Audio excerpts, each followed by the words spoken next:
Todos e a todas em mais um evento do Axis às 10. Hoje eu, Adilson e o Namilton, nós vamos falar sobre as adequações legais na realização de assembleias em associações ou entidades religiosas, organizações religiosas, por exemplo, para aprovação de contas, renovação de mandatos e outros atos neste período de pandemia, Covid-19. Então, nós vamos hoje colocar para vocês de maneira prática esta nova orientação que surge agora nos últimos dias. Bom, essa abertura inicial, o Papa, na audiência geral, agora dia 12, poucos dias atrás, ele colocou essa fala: se não nos preocuparmos uns com os outros, a começar pelos últimos, por aqueles que são mais atingidos, incluindo a criação, não podemos curar o mundo. E como nós temos acompanhado, todos vocês com certeza, o Papa está muito voltado por essa preocupação mundial com várias áreas. E nos últimos 5 anos, da Laudato Si para cá, ele tem esse cuidado com a nossa casa comum, a Terra. Não é um documento religioso, todos nós sabemos, são vários especialistas que ele ouviu para a criação daquele documento, e agora, nos últimos 2 anos, ele vem com o Pacto Global da Educação, também com novas orientações, novas discussões para ter educação mais voltada para a vida, inclusive, e também a Economia de Francisco, que seria agora, foi adiada, que vai ocorrer em Assis, com 500 jovens empreendedores de todo o mundo, 500 jovens empreendedores de todo o mundo, também com especialistas da área, vários também, não tão jovens assim, para discutir uma nova economia. Às vezes se pergunta, mas qual é a economia do Papa Francisco? Não tem uma economia do Papa Francisco. O que tem se colocado é que a economia atual não funciona. Então, essa discussão sobre a terra, a questão ambiental, uma nova educação, uma nova economia, está permeando esses últimos anos, dentre outros pontos que o Papa também foca, é claro, de evangelização mais ampla também. E nesta toada, diríamos assim, do Papa, é exatamente para não esquecer dos outros, começar pelos últimos. Na manhã de ontem, parece que foi ontem mesmo, ele falava sobre epidemia, sobre a atual epidemia, claro, e falava o seguinte: a pandemia é uma crise, e de uma crise não se sai igual, ou saímos melhores, ou saímos piores. E não deveríamos sair piores, mas sim melhores dessa situação. Ou seja, lembrando de todos. E no caso específico que nós vamos falar hoje, nós podemos fazer uma correlação de que as assembleias onde nós precisamos do apoio, da presença, da opinião, da escuta de todos, se não pode ser presencial, e as decisões tomadas, então, não sejam num grupo muito reduzido, que existe a possibilidade de fazer dessa forma também ampliada, porém virtual. É o que nós vamos falar hoje, então, tá bem? Bom, a análise dessa nossa fala, deixar bem claro desde o início, é uma análise gerencial, não é uma análise jurídica. Nós vamos analisar gerencialmente, baseada em anos de experiência e em questões práticas, junto a cartórios, junto a organismos que ditam essas regras. Então, é uma análise gerencial dessa legislação que surge agora nos últimos dias. O que podemos manter a partir das experiências vivenciadas neste tempo de pandemia, especialmente quanto aos atos de gestão na nossa entidade? Então, nós sabemos que o distanciamento ele ocorreu e continua ocorrendo, e na maior parte do país ainda. O deslocamento continua ainda meio complicado. Alguns religiosos, nós conhecemos, religiosos também, têm se dirigido, às vezes, de carro, de um estado para o outro, até, diria, uma longa viagem, para evitar contatos maiores, dentro de um avião, por exemplo, dentro de um ônibus. Ou seja, os contatos presenciais reduziram, mas temos a possibilidade de discutir os atos de gestão das entidades também de forma virtual. Então, vamos caminhando neste tema. Tinha um projeto de lei, de número 1179, agora desse ano, claro, tratando sobre questões dentro dessa pandemia, das pessoas jurídicas de direito privado, nas quais as associações das senhoras se encontram, as organizações religiosas dos senhores também. Ou seja, esse projeto falava que as pessoas jurídicas de direito privado, referidas no incisos 1 a 4 do artigo 44 do Código Civil, deverão observar restrições à realização de reuniões e assembleias presenciais.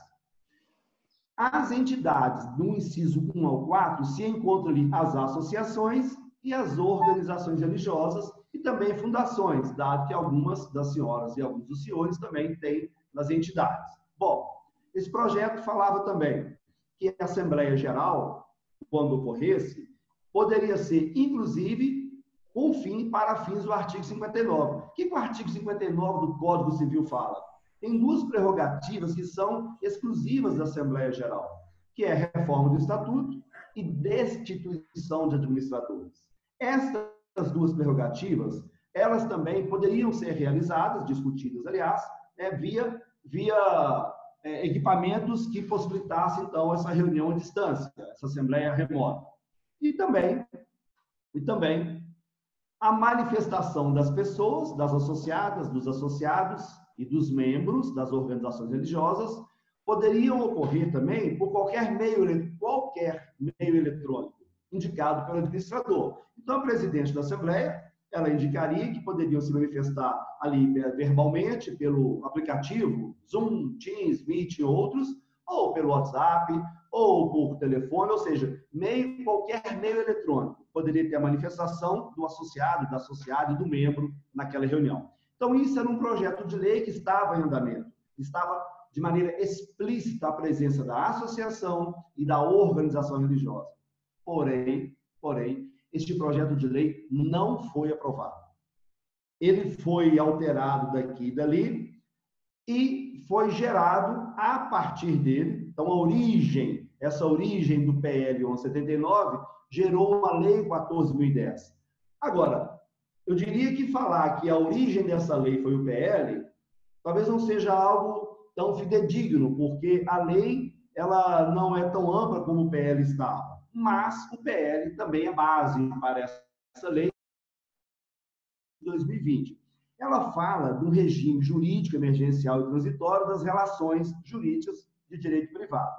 O que essa lei traz para a gente? Então, ela fala também da possibilidade de realização de assembleias gerais por meio eletrônico, virtual, inclusive para os fins do artigo 59, que acabamos de falar, que é reforma do Estatuto e destituição de administradores, colocando a data limite para a realização de assembleia virtual até 30 de outubro.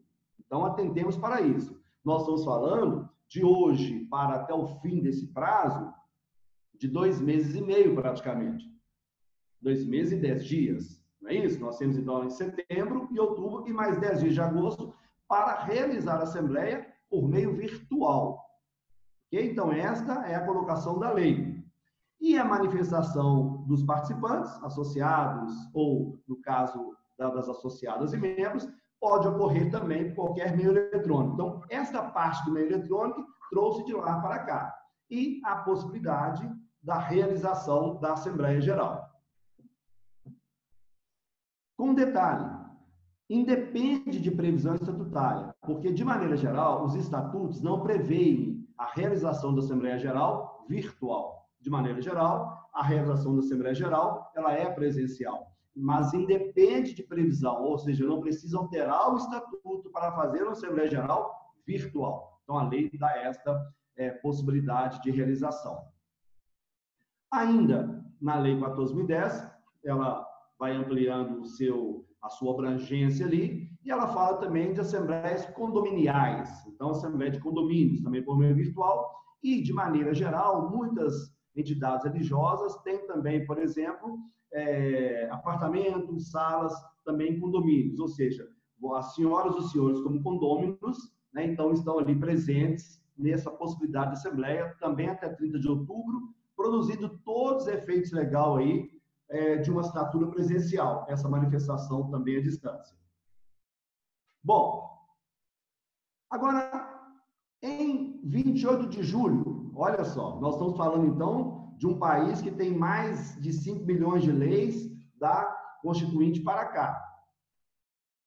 E nós estamos falando agora no momento de pandemia, já falamos aqui no Arco das 10, MP 927, MP 931, já falamos em situações legais aqui de MPs de legislações, MPs se transformaram em leis depois, e agora estamos falando de uma outra, que era um MP 931, MP, a medida provisória 931/2020, que transformou-se em lei, virou uma lei agora dia 28 de julho, mas falávamos agora de uma outra lei, 14.010 de junho. Nós estamos exatamente com mudanças ocorrendo o tempo todo, já era assim, de certa forma, nos momentos normais, diríamos assim. Nesse período anormal que estamos passando, a situação está mudando ainda muito mais rápido, né? E o que essa lei 14.030 fala? O que foi aprovado? Ela dispõe sobre assembleias e reuniões, ok, que é o nosso assunto de hoje. Mas onde?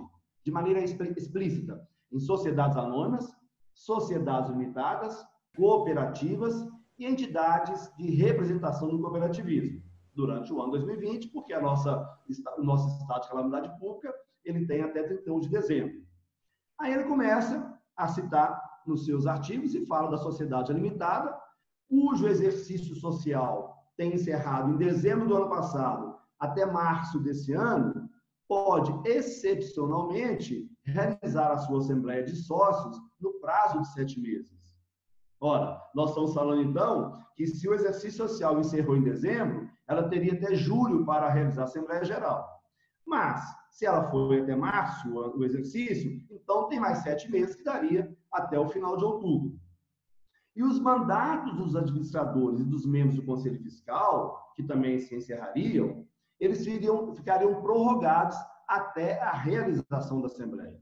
Então, está na Lei 14.030. Continuando.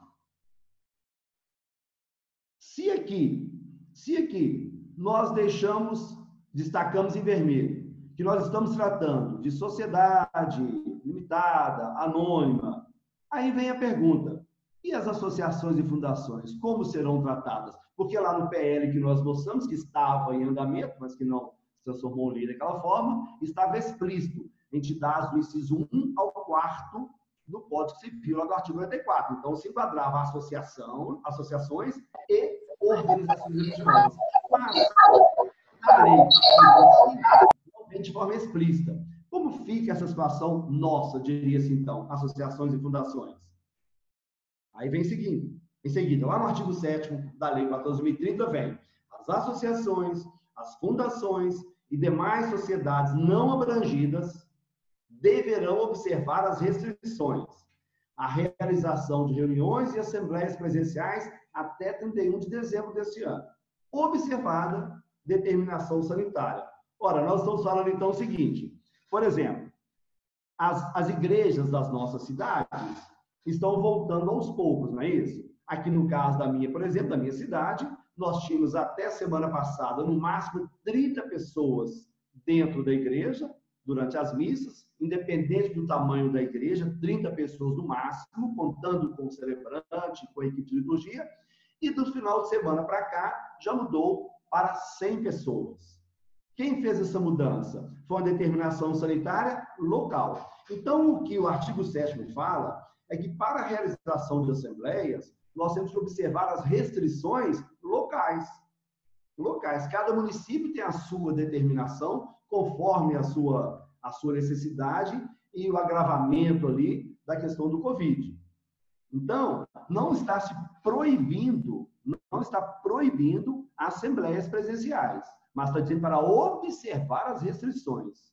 Se o município de vocês, das senhoras e dos senhores, fala que não pode ter reunião com mais de 10, 15, 20 pessoas, ora, possivelmente não vai ter uma assembleia porque ela teria mais de 10, 15, 20 pessoas. É isso que está dizendo aí. Agora, se o município fala que pode ter, observando o distanciamento, caso vocês tenham espaço, também poderiam fazer. É isso que está dizendo aí, até 31 de dezembro. Muito bem. Isso presencial, né? E ainda, aplicam-se às pessoas jurídicas mencionadas no artigo 7º, que no caso associações, fundações e outras, dois incisos. A extensão em até 7 meses para a realização da Assembleia Geral e de duração do mandato de dirigentes. Ou seja, nós tínhamos então, ou temos, este prazo, então, para realizar a Assembleia e a duração do mandato de dirigentes também seria automaticamente, teria ocorrido, no caso, estivesse vencido nesse período, então, de pandemia. E o segundo inciso fala o seguinte: aplicam-se, então, a associações e fundações o disposto no artigo 5º da Lei 14.010. Olha o emaranhado, nós estamos falando agora da 14.030, de 28 de julho. Ele faz a menção lá no artigo 5º da 14.010. E o que esse artigo 5º fala? Que a Assembleia Geral virtual pode ocorrer até 30 de outubro de 2020. Então, olha só, olha como fica a situação. Então, nós estamos na seguinte situação: nós temos que observar as restrições de encontros presenciais até 31 de dezembro de 2020. Ponto. Mas podemos fazer virtual a nossa Assembleia até 30 de outubro de 2020. Então, nós temos 2 meses e meio para fazê-la virtual. Mas, observando a restrição local, eu teria ainda até dezembro para fazer presencial. É isso que a lei está colocando. Ah, mas nós não fizemos ainda porque nós temos uma dificuldade. Olha, eles não vão levar em conta essa dificuldade, até porque todos nós tivemos que nos virar de uma hora para outra, não é isso? Então, de maneira geral, as pessoas do mundo como um todo mudaram e passaram a usar as ferramentas necessárias e disponíveis que nós tínhamos. E foram surgindo e vão surgir outras, é claro, né? Então, esta é a condição: presencial até dezembro, observadas as restrições locais, e virtual até outubro. Ah, mas e se a situação não mudar a partir de outubro? Nós acreditamos que outras regras virão. Por exemplo, a medida provisória 936, tá, que falava da suspensão de contrato de trabalho, redução de carga horária de salário, ela teve um período, acabou o período dela de vigência, veio a renovação, ou seja, a prorrogação daquela situação de extensão, de prorrogação, de suspensão de contrato de trabalho e redução de carga horária, e agora já está se falando de uma nova prorrogação que deve surgir. Então, o governo, e isso é correto, a gente não pode criticar dessa forma de maneira maldosa, porque vai mudando conforme, dançando conforme a música, mudando conforme a necessidade. Então, este prazo aí até outubro pode ser que seja mudado, mas por hora o que nós temos é este prazo, né? Bom, então, tanto a Assembleia Virtual quanto a questão do mandato. E aí, por analogia, aí agora pegar um outro aspecto, outra legislação. O Código Civil tem um artigo 1080 e foi inserido o 1080-A. O que diz no artigo 1080-A? Que o sócio, não é associado não, o sócio poderá participar e votar à distância em reunião ou em assembleia, nos termos do regulamento do órgão competente do Poder Executivo Federal. Então, nós já falamos aqui de três fontes: a 14.010, a 14.030 e agora o Código Civil. Sem falar da MP 931, que transformou em lei, e sem falar do PL, que estava lá 1179. Seria, então, pelo menos 5, né? Bases jurídicas. Bom, o que está dizendo aqui? Fala do sócio. E lá no título do artigo 1080, lá no início, quando começa a falar desse assunto, foi falando de sociedade limitada, não se fala de associações. Mas, por analogia, nós inserimos, então, um associado neste ponto também. Então, pode votar à distância? Pode. Pode participar à distância? Pode. Mas como? Nos termos do regulamento. Qual regulamento? É o que vamos falar mais à frente. Então, essa reunião, assembleia digital, respeitados os direitos legalmente previstos de participação das pessoas, né, ela pode ocorrer.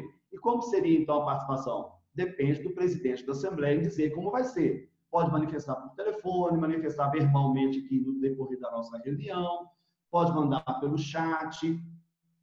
Ou seja, a forma definida, ela tem que ser respeitada, porque a lei nos dá essa possibilidade. Mas como, então, participar e votar à distância? Então, nós começamos lá do PL 1179, que teve uma certa base para gerar a Lei 14.010 do mês de junho. Tinha uma medida provisória 931, que foi transformada, gerada em lei, a 14.030, em 28 de julho.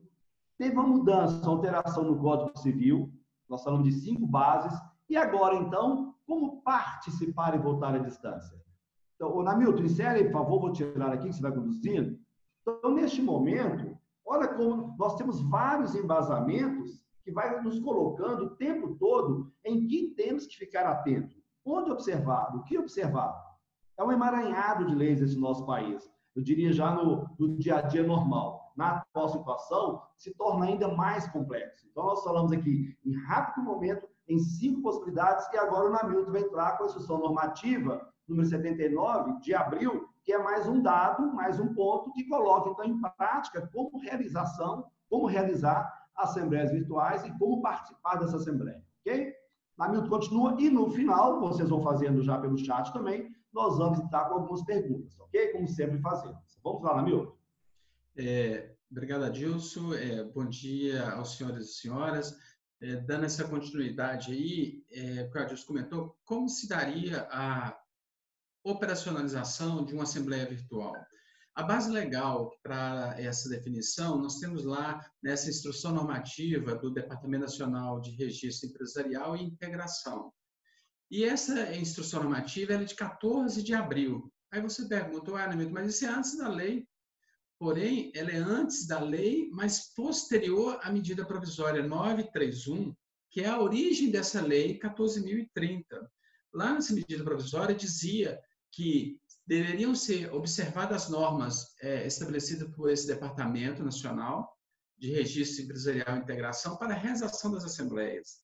Como, ao final da lei 14.030, ele tirou o nome Departamento Nacional de Registro Empresarial e Integração e inseriu o órgão do governo federal, que esse aí é ligado ao Ministério lá da Economia, e também no que diz respeito às companhias abertas, sociedades anônimas, a CVM, que é a Companhia de Valores Mobiliários. Então, essa é a referência. Então, o que fala dessa referência? Ele fala especificamente o mesmo título que estava lá atrás, que era na medida provisória. Então, como ele dizia, como a medida provisória foi convertida em lei, e na medida provisória convertida em lei, ela inseriu mais explicitamente as associações e entidades religiosas, então, por consequência, o que ela dispôs aplicarão também às entidades sem fins lucrativos.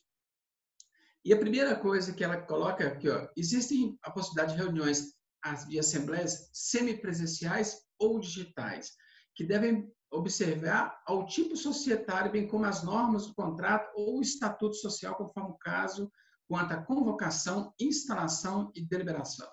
E, de início, a gente precisa tentar 2 coisas. Primeira, semipresencial não é digital, necessariamente. Semipresencial significa que uma parte é presencial e uma parte é à distância. Por exemplo, se for fazer uma assembleia para votar um assunto em que a pessoa pode ir lá presencialmente ou também fazê-lo digitalmente. Então, isso se chama semipresencial. O foco nosso é a digital, ou seja, aquela totalmente à distância, né? Então, essa é a principal abordagem que a gente quer colocar aqui. E a lei também não altera nenhum estatuto social, exceto no que diz respeito à prorrogação de mandatos por 7 meses, como a Adilson comentou, e a possibilidade de realização de assembleia virtual até 30 de outubro. Fora isso, a lei não alterou em nada o que está no estatuto social de cada entidade. Então, lá tem que ver se o estatuto social define como que deve ser convocado, é por edital, é por publicação no jornal, é por carta, isso continua valendo. Vai instalar quando? Com 2/3 na primeira convocação, na segunda com qualquer número? Tem que continuar. E para deliberar, então, vai convocar com 30 dias, com 40, com 60? Isso não mudou, a lei não mudou, né? Outra coisa que coloca é a seguinte, tem documentação que, às vezes, vai precisar ser disponibilizada para prévia análise, se for o caso, por meio digital seguro. Aí não é disponibilizar de qualquer jeito. Ele fala de disponibilizar no meio digital seguro, para não ficar um documento que deve ser discutido em assembleia, que às vezes tem um caráter sigiloso, disponibilizar de qualquer jeito. Então, ele fala de meio sigiloso.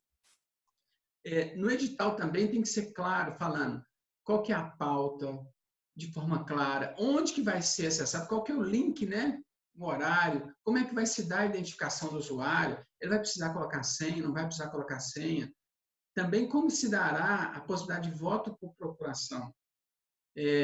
e estabelecer, e se não der para ser nessa pauta tão esclarecedora, coloca no link onde que está detalhadamente descrito como participar, o que fazer, em caso de dúvida, um telefone para alguém ligar, se não estiver conseguindo entender, enfim.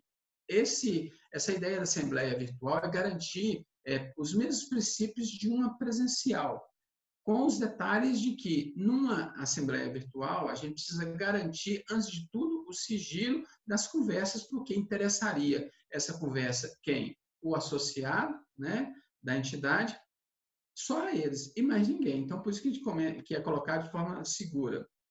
E a tecnologia, para disponibilizar, tem que ser acessível a todos os associados. Por que ele coloca isso? Não adianta colocar uma tecnologia que é, por exemplo, só acessada pelo iPhone, pelo celular iPhone. Que só pode ser uma tecnologia que seja acessível se você tiver uma versão atualizada demais de determinado sistema operacional, seja do celular, seja do computador. Então, é imaginar que a tecnologia para a realização da Assembleia Virtual deve ser o mais acessível possível a todos, né? Então, hoje nós temos aí, a gente já comentou, por exemplo, o Zoom. O Zoom hoje é muito fácil, muito tranquilo, né? Todo mundo pode acessar, tem o próprio Skype. Então, tem várias tecnologias que podem ser acessadas por computador ou pelo celular. Lá também diz respeito que o associado pode participar da Assembleia, sendo presencial ou digital, desde que apresente 30 minutos antes do horário estipulado para a abertura do trabalho, ainda que tenha deixado de enviá-los previamente. O que é enviá-los previamente, que a lei fala? Ela falando quando você pode votar à distância, né? Se de repente no edital fala assim, você tem que mandar seu voto até 5 dias antes da Assembleia. Então, a lei vem e fala assim, se a Assembleia for virtual, mesmo que ele não mandar, ele pode habilitar 30 minutos antes e participar normalmente da Assembleia.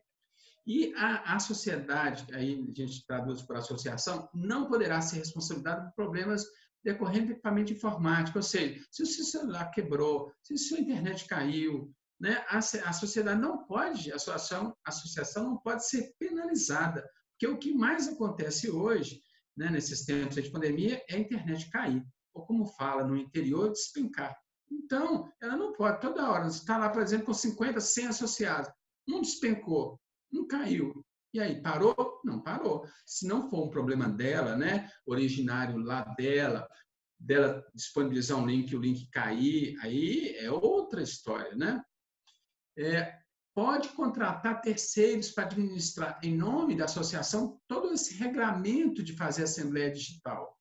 Porém, quando a gente contrata, não é só através de assembleia, qualquer contratação na lei brasileira, você contrata, mas você continua responsável solidário por várias coisas que a pessoa que você contratou fez mal, o objeto do contrato, não executou bem. E a mesma coisa ele ressalta aqui. Então, pode contratar uma empresa para fazer essa mediação, essa realização de toda a Assembleia, mas é responsável para que toda a exigência legal para a Assembleia Virtual seja cumprida. E quais são elas? Convocou na forma correta, disponibilizou a todos, tem esclarecimento, o meio é seguro, convocou com antecedência, ou seja, isso, toda a legislação legal precisa ser observada também. Se o terceiro que contratou não observou, a associação continua responsável pelo dano que causar. E, por fim, aí nessa gravação integral da reunião, tem que ser arquivada. Arquivada aonde? Pode ser em nuvem, né? Pode ser no próprio computador, pode ser em qualquer meio digital. E por quanto tempo tem que ficar arquivada? No mínimo, pelo mesmo tempo em que os atos que foram discutidos naquela assembleia podem ser questionados ou anulados. Então, vários assuntos dependem assim, olha, depois de 90 dias de aprovado, pode ser anulado. Então, tem vários prazos na lei. Então, o mínimo que se deve guardar é esse prazo legal. O que se orienta é que se deixe ali por um bom tempo, porque aquilo é um documento da entidade, né? Outra coisa é o seguinte, para todos os efeitos legais, considera presente na reunião, aí pode ser presencial, semipresencial ou digital, o associado que comparecer ou que faça representar fisicamente, cujo boletim de voto à distância, boletim de voto à distância é aquele que eu falei, você manda, a pessoa imprime, dá lá o ok dele e devolve. ou que pessoalmente ou por meio de representante registre sua presença no sistema eletrônico. Então, precisa garantir que ele, de alguma maneira, participou dessa forma, digital ou semipresencial. A ata da Assembleia, semipresencial ou digital, poderão ser assinadas isoladamente pelo presidente e secretário. Aí ela manda os dois, porque não terão a assinatura das pessoas que estarão presentes na Assembleia Digital. Então, quem é que vai assinar? Quem vai assinar é o presidente e o secretário. E lá ele vai declarar quem participou, quem não, quem participou, como que foi. Né? Então, ele tem que descrever nessa ata o que aconteceu. E ele vai, o presidente e o secretário, declarar que foi tudo cumprido de acordo com a lei e de acordo também com o estatuto. E o que a gente também sugere? Começou a Assembleia, né? Está gravando, abriu, deu as instruções iniciais e poderia cada participante se manifestar, né? Falar o nome, o cargo, de onde que ele está falando, né?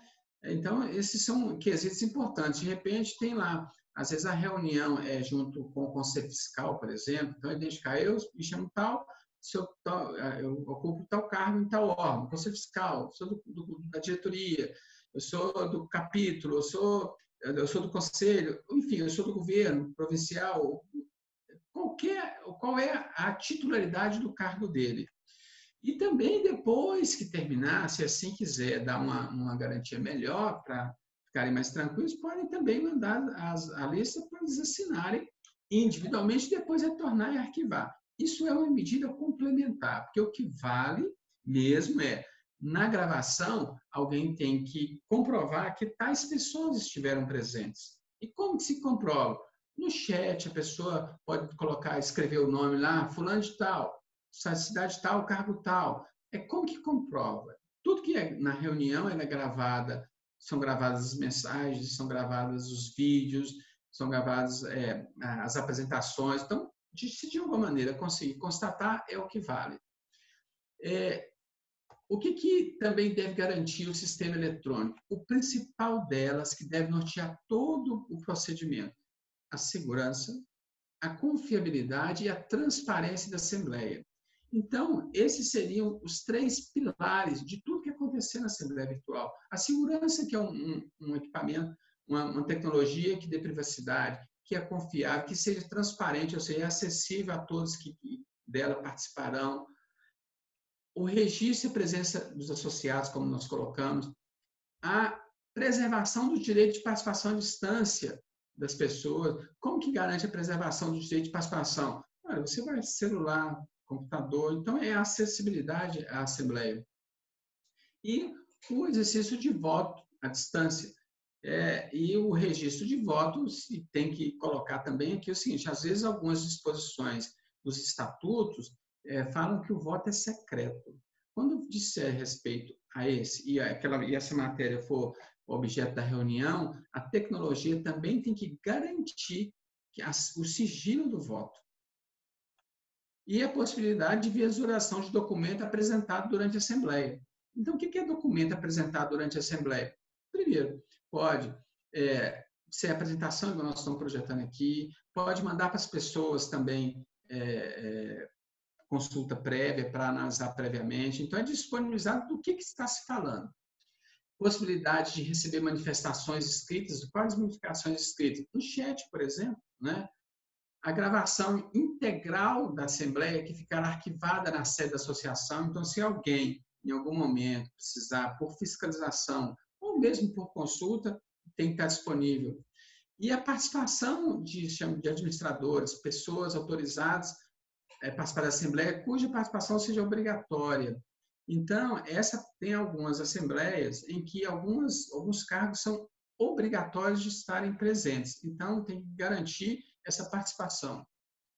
Na ata da reunião, tem que constar que se ela foi semipresencial ou não. Então, o preâmbulo da ata já tem que informar, contar isso tudo que eu estou falando aqui. A ata foi virtual, foi digital, como é que foi feita a divulgação, deixar isso muito claro, porque hoje está todo mundo entendendo como que se dá as exceções em função da Covid-19. Mas passados 2, 3, 4 anos, isso não vai estar muito claro, né? Assim como não está claro para muita gente por que aconteceu a Primeira Guerra, por que aconteceu a Segunda Guerra Mundial. Então, os fatos perdem-se na história. Então, quanto melhor documentado, mais resguardado ficaria a entidade.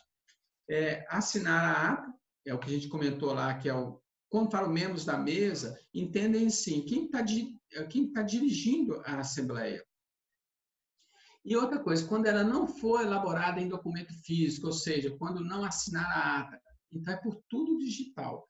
E o digital quer dizer que o diretor, o presidente e o secretário assinarão, ou quem estiver conduzindo a reunião, assinarão por meio de certificado digital. É esse certificado digital que a gente vê aí, quando os senhores e senhoras acessam, assinam o documento para a Receita Federal, para os órgãos públicos, né? E depois que se fizer ela virtual, tem que ter um meio disponível que a pessoa possa imprimir à distância, o associado, essa ata. E depois, nessa própria ata que é virtual, o presidente e o secretário são responsáveis por declarar que foi feito todo o regramento, observou todo o regramento para a realização da Assembleia, especialmente a instituição normativa, que é essa que nós estamos falando, que foi editada logo depois da medida provisória 931. E aí fala assim, e aquelas reuniões que já foram convocadas, mas não puderam ser realizadas? Elas poderão ser realizadas com a convocação anterior? Poderão. Mas se não tiver condição, os senhores podem, primeiro, para realizar a anterior de forma presencial e virar virtual, só se todos concordarem. E como que todos concordam? Você precisa pegar por escrito que todo mundo concorda que aquela convocação feita para presencial, ela será de forma digital. E, alternativamente, os senhores podem, as senhoras podem fazer uma nova convocação de uma assembleia de modo virtual com base nessa nova legislação. Como considerações finais, o que é importante? Primeiro, será que, quando é que eu vou fazer a assembleia? Vou fazê-la presencial ou à distância? Primeiro, temos que lembrar do prazo que a Adilson lembrou lá, que hoje a lei permite fazê-la até 30 de outubro de 2010. Eu não sei porque 30 de outubro, esse mês é de 31 dias, né? Colocar dia 30 por algum motivo. E vai fazer, observa os prazos da lei. Até 30 de outubro posso fazer à distância. E depois? Não, depois é presencial. E com base nas normas de hoje, né? Nós estamos aqui no dia 20 de agosto de 2020. Amanhã pode chegar uma outra e falar, pode fazer até dezembro, pode fazer até outra data. Segundo, e o mais importante que a gente falou, assegurar a transparência. Em que, quanto aos atos que foram praticados para convocar, para realizar a Assembleia, na redação da ata que reflita o que efetivamente ocorreu digitalmente, e guardar a comprovação, não só da gravação, mas dos documentos que foram disponibilizados, eventualmente, para as pessoas consultarem. É aquilo que eu falei, passado um tempo, o que vai valer é mais um registro do que aconteceu. Planejar para que os atos necessários possam ser praticados até dezembro. A lei traz lá que os mandatos, por exemplo, poderão ser prorrogados por 7 meses, mas ela não fala se é 7 meses terminando em dezembro. O que se deduz de todo o espírito da legislação é que o período de pandemia no Brasil, de acordo com o decreto legislativo número 6 de 2020, que foi ratificado pelo Congresso Nacional, ele decreta até 31 de dezembro esse período de calamidade depois da pandemia da Covid-19. Então, é se programar, se planejar hoje com o que nós temos de regramento hoje. E discernir sobre a possibilidade de realização de encontros à distância, mesmo após a pandemia. E aí, por quê? Primeiro, a gente viu, para quem não participava muito, para todos nós, que é possível fazer várias reuniões, sem perda de qualidade, debate, otimiza o tempo, reduz o custo, porque não tem que pagar passagem para deslocar, segurança, porque o nosso risco hoje não é só da Covid, são vários acidentes de carro, né?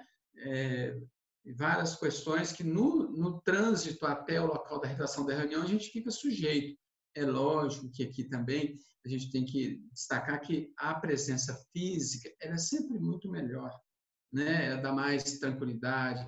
A gente aprendeu até hoje a fazer muito da reunião física. Então, hoje o novo é o virtual, né? E que vai, com certeza, tomar mais parte nas demais ações aí durante, nós estamos falando sempre de ações vinculadas ao mundo civil, né, gente? Porque a legislação aqui trata de estatuto. Só que nós temos que lembrar que a igreja, por exemplo, existem determinados atos que são regidos pela legislação canônica e pelos instrumentos do direito próprio, né? Então, uma coisa não tira a outra.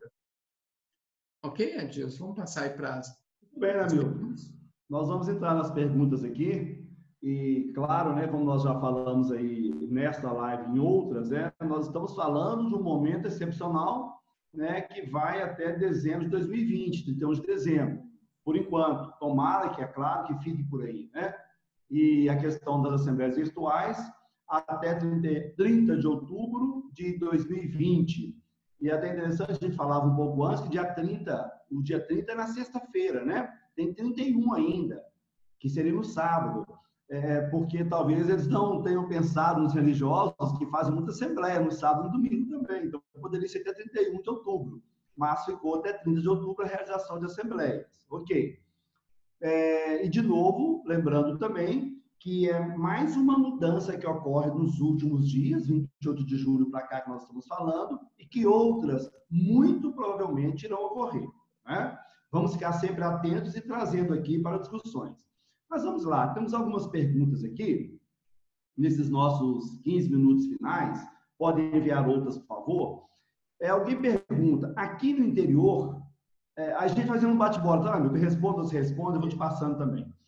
Aqui no interior, a eleição das obras sociais paroquiais será presencial dia 30 de outubro.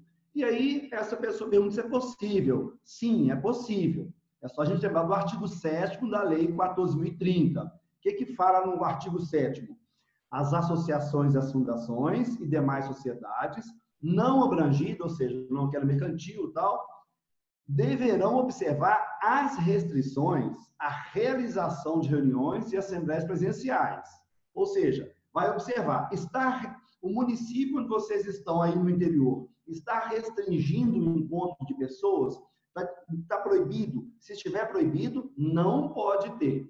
Mas é possível realizar, sim, essa assembleia, se o município onde vocês estão situados não estiver restringindo. Como eu disse lá no início, hoje nós temos várias cidades com bares, restaurantes, a igreja funcionando e voltando. Eu via hoje que no Rio de Janeiro já tem data para a escola pública do Rio e também tem data para a escola privada voltar a funcionar. E com um projeto específico de cada escola particular que vai definir como, se é híbrido, se não é tal. Teatros e museus vão voltar mais à frente, ou seja, cada cidade tem a sua política conforme a sua preocupação, o seu número de casos, de contágio. Então, é possível, sim, realizar presencial, mas é bom olhar no seu município, se o município autoriza este encontro, tá bem? Essa primeira pergunta, então, respondida aí conforme o artigo 7º. Namilton, pergunto aqui também o seguinte: quando a secretária e o presidente ou a presidente não estiverem no mesmo local, como proceder? Nós temos que lembrar que o espírito da lei é viabilizar a realização com esse contexto de pandemia. E a lei fala lá de assinatura do presidente e secretária, né? Provavelmente essa discussão que fala assim, se não tiver os dois juntos, primeiro quando ela é virtual, tem assinatura por certificado digital. Então, o certificado digital, ela não depende de fisicamente de ninguém, ela tem que ser assegurada por um certificado válido, que lá na frente possa ser confirmado que a assinatura é do presidente e, por exemplo, da secretária.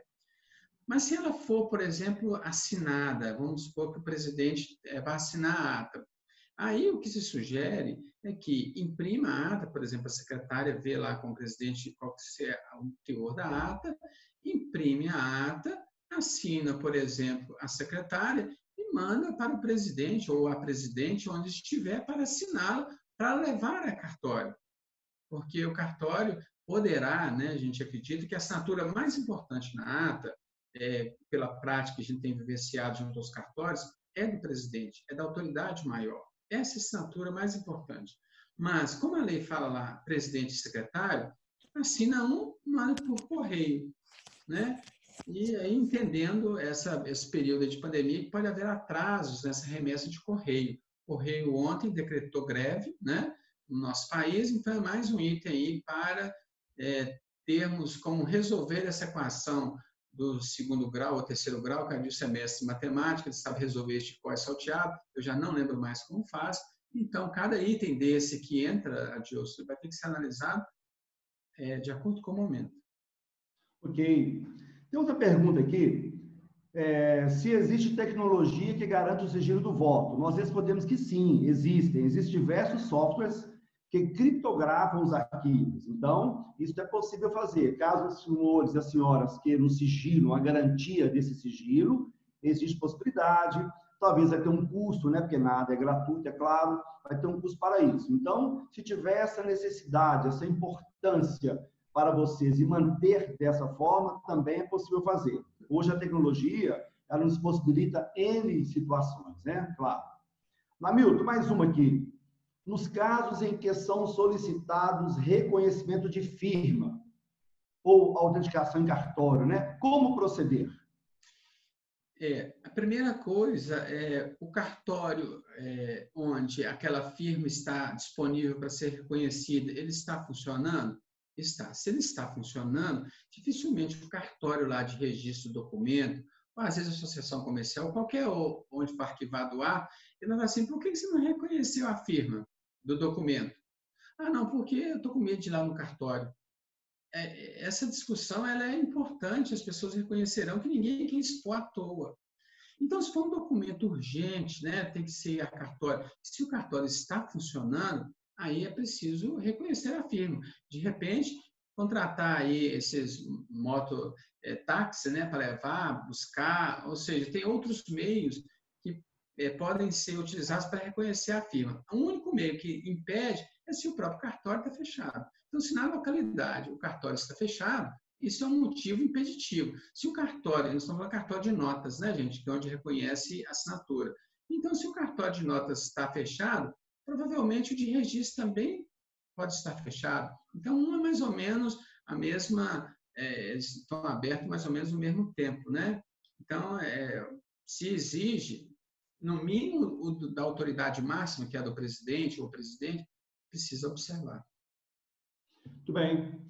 Bom, temos uma outra pergunta. É necessário preparar alguma documentação para prorrogar o mandato ou já é automático com a lei? Nós entendemos que, dada a situação, nós entendemos que, nesse caso, com a aplicação da Lei 14.030, a prorrogação é automática, porque se não tem nem como as pessoas se encontrarem, a movimentação restrita em diversos municípios do país, então, preservando, é claro, né, o deslocamento necessário, então não tem nem condições de se encontrar. Então, a prorrogação é automática. Agora, é claro, né, do ponto de vista gerencial, caso tenha uma prorrogação de mandato, por exemplo, de maio até final do ano agora, é importante, né, claro, que a superior provincial ou superior provincial comunique, claro, o governo provincial, aliás, comunique todos os associados e associadas para que a situação fique clara, até para que amanhã, no caso de alguma contestação, isso esteja bem explícito e bem transparente. Isso é importante, né?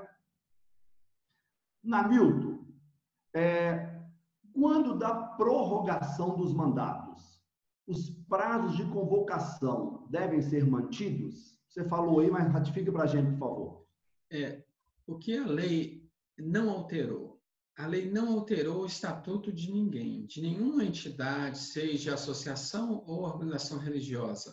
O que ela simplesmente alterou foi que poderá ocorrer assembleia virtual, mesmo que o estatuto não preveja assembleia virtual. E aí vem a legislação e fala assim, olha, você vai ter que observar igualzinho está lá no estatuto, só que fazer tudo virtual. E uma das questões que prevêem os estatutos é convocação com, por exemplo, 10 dias, 20 dias de antecedência, 30 dias. Então, esse prazo deve ser observado. Mas aí cabe uma reflexão. Se de alguma maneira não puder ser observado o prazo, então, a Assembleia Virtual, por exemplo, é até 30 de outubro, que nós estamos dizendo agora. E não dá para eu convocar com 90 dias, porque 90 dias não tem, nós estamos em agosto, outubro está aí a menos de 90 dias.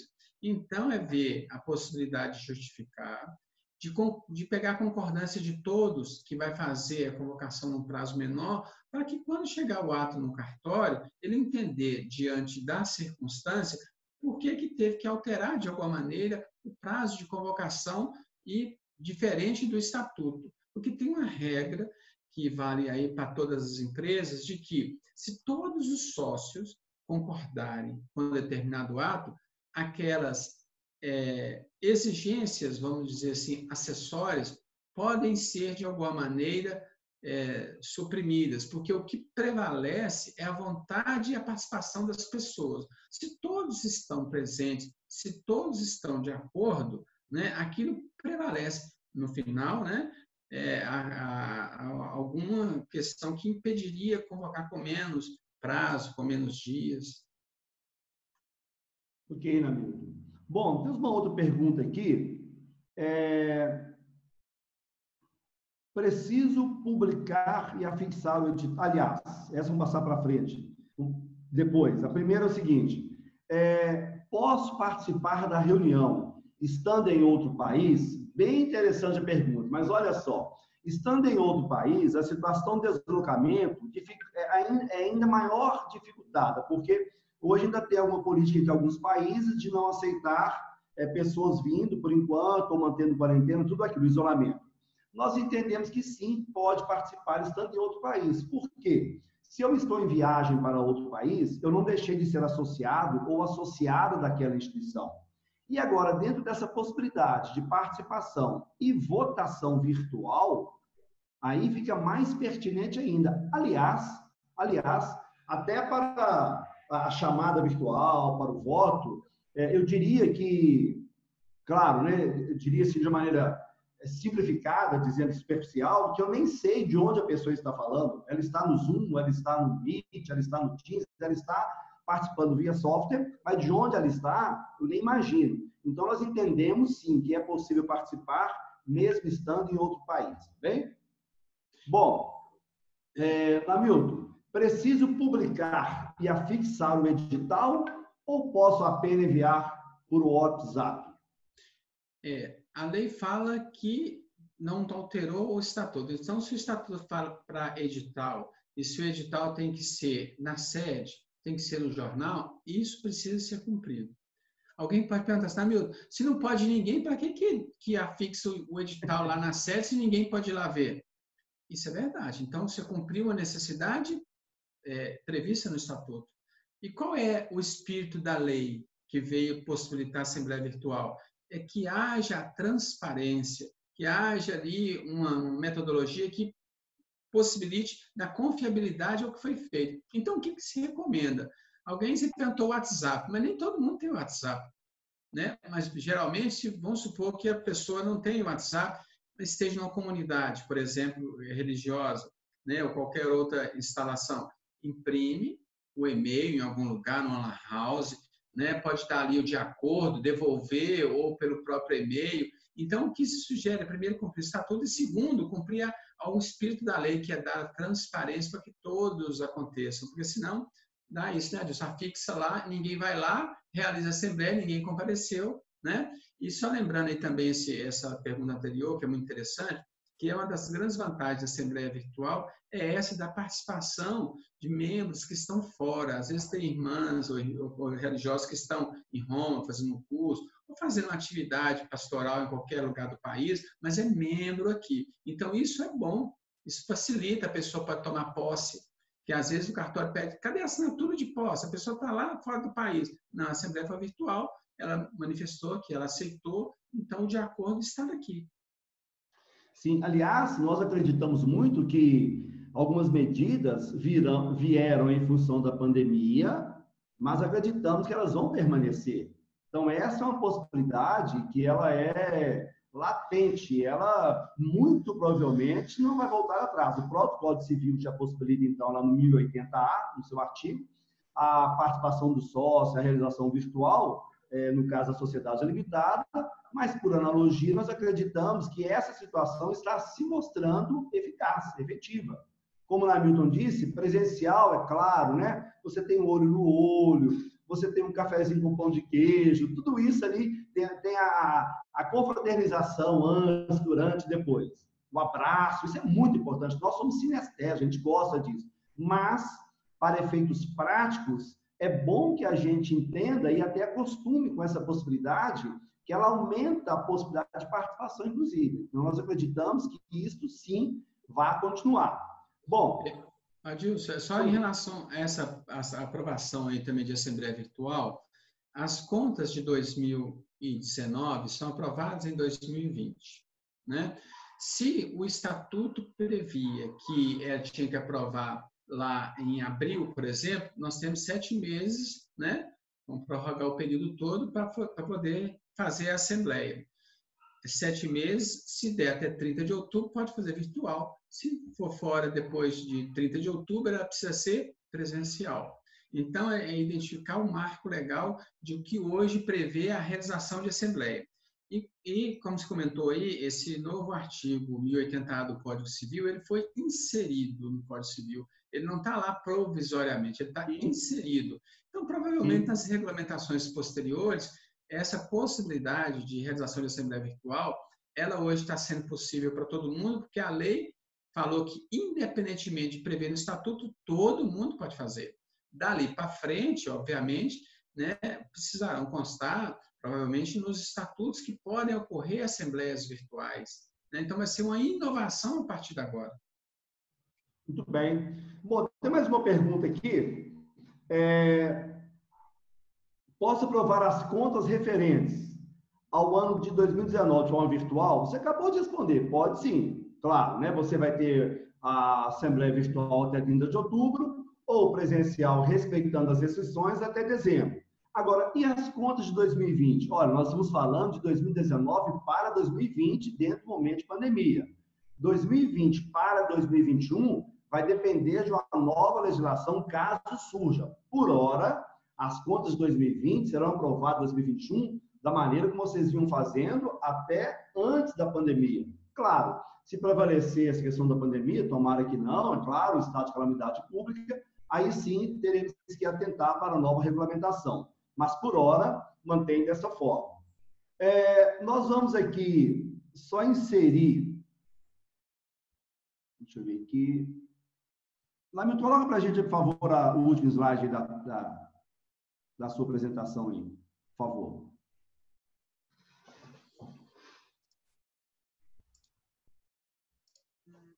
Compartilhe para a gente, Hamilton. Último slide.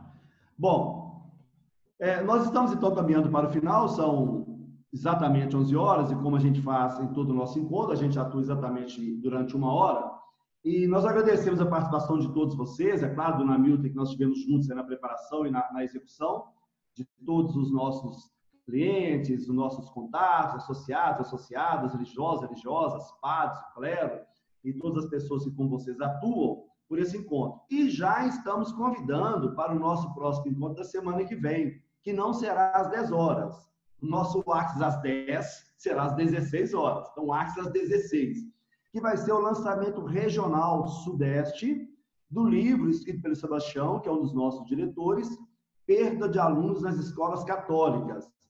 Esse livro ele foi lançado, um lançamento prévio recentemente, agora há poucos dias atrás, e nós teremos agora o lançamento regional Sudeste. É uma participação gratuita, o convite será enviado para todos vocês, congregações, dioceses, arquidioceses, e neste encontro nós teremos uma roda de conversa. O lançamento do livro é em formato de uma roda de conversa. Nós teremos a presença da irmã Andréia dos Santos, que é das Irmãs Discípulas de Jesus Eucarístico, e da irmã Edna Maria, das Mercedárias da Caridade do Rio de Janeiro, que vão, nessa roda de conversa, debater o lançamento e debater, é claro, o conteúdo do livro com o Sebastião. Eu e o Márcio participaremos também, com algumas perguntas, algumas colocações, mas convidamos a todos vocês a participarem, participação online, gratuita, na quinta-feira que vem, às 16 horas. Hamilton, agradecer também pela participação e a todos vocês. Bom, o Hamilton então não falou, então... Quer fechar para a gente, Hamilton, por favor? Obrigado aí a todos e a todos que participaram. Sempre um prazer muito grande para o Axis tê-los aqui conosco. É uma reflexão nova e importante sobre vários assuntos, o Adilson já comentou, e desejar saúde aí para todos nós e que esse período de pandemia, né, passe logo e deixe para nós aquele que trouxe de bom e leve embora aquele que a gente viu que não servia antes da pandemia e que não vai servir, com certeza, depois. Muito obrigado aí a todos, viu? A todos, e um grande abraço e até o Axis às 16 na semana que vem. Isso, como disse o Papa, sairemos melhores dessa situação e não piores, tá bem? Um grande abraço a todos e a todas e até quinta-feira, se Deus quiser. Obrigado.